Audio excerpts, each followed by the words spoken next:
Hi, my name is Kaila Nowosielski, and for my audience today is my grandmom Donna, my cousin Destiny, my aunt Jen, my dad Ed, my mom Denise, and my friend Brittany. My two sources for this project are the Oxford Online Music Database and the Columbia University Encyclopedia. For my arts piece, I decided to do Ludwig van Beethoven.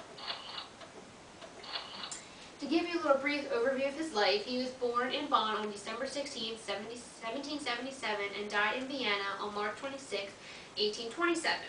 Beethoven came from a very musical family. To be exact, he had 3 generations of musicians. Because music was so influential in his life, he started composing and doing music at the age of 8. He had his first published composition at age 12 called the Dressler Variations. He composed several works after that before he went to Vienna to study under Mozart. And he was only there for 2 weeks before he got news that his mom was very sick and she was dying. So he had to go back to Bonn, and he was only there for a short time before she passed. And within a year or two of this tragedy, his dad became an alcoholic, so Beethoven was put at the head of the family to take care of them and his brothers. Another composer came to Bonn, and his name was Haydn, and he heard Beethoven's works and he was very impressed with them. So he arranged for Beethoven to come back with him to Vienna to study underneath of him. And he never went back to Bonn after he went to Vienna. He remained there for the rest of his life. Beethoven's music and his career were developed into 3 periods.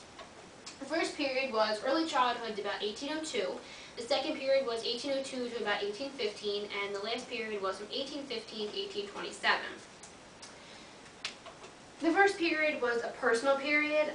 Beethoven was experimenting with his own sound, yet very heavily influenced by Haydn and Mozart still. Sadly, in 1791, Mozart passed, and because the music was still needed to be composed, people looked for Beethoven to take Mozart's place. Beethoven was very different than other musicians. He was very blunt and idealistic. He often brought his audience to tears. Beethoven continued lessons under Haydn, but he also, after that, maybe like a year after that, he went to study under another composer. And even though he wasn't studying with Haydn, him and Haydn still had a very strong relationship. He dedicated one of his sonatas to him for all of the gratitude that he gave, everything that he taught him, and everything. His first public appearance was in Vienna as a pianist. He went on tours to Berlin and Pressburg, and his music became very popular. In this period, him being a pianist captured the essence of his style. In about 1800, he did his first symphony, and during his symphony, he was very daring, and he just played a note, and it was out-of-key discord. No one ever heard this before, so they were very impressed. He became a very successful pianist and a very successful composer until tragedy struck him around 1797. He contracted a very bad infection that caused grave hearing loss. He was desperate to find a cure, but there was no such luck, so he just suffered through it because he didn't want his music to stop. The second period, he was all about finding his own sound, yet he was still influenced, but he was more influenced this period by historics. His music, because of this, became very complex and emotional, and he didn't do his music for entertainment, he did it to move people. Some of his works are the Hell-Adjusted Testament and the Curses for Oblurs. That was for suffering and heroism. Another one of his favorite works is called Eroica. Eroica was influenced mostly by the French Revolution, and it was for freedom. He dedicated this to Napoleon, because to him, Napoleon symbolized freedom.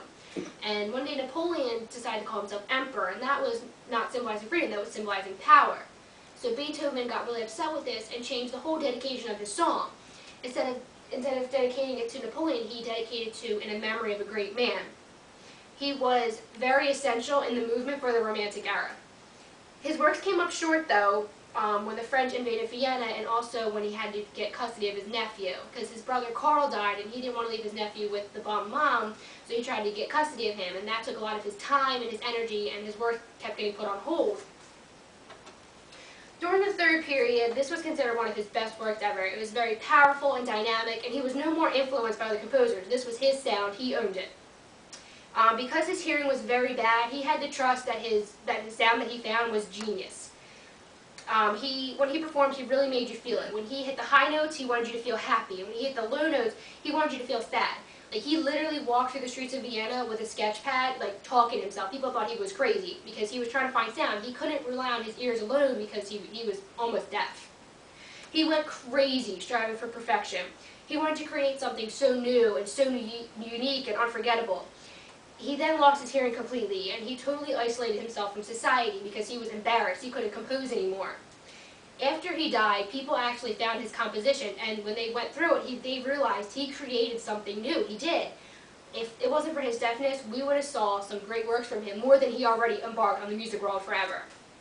This is why I chose this artist. He influenced music forever. We still base things on him today, even movies and music. Like, he's the reason there's romance and emotion in music.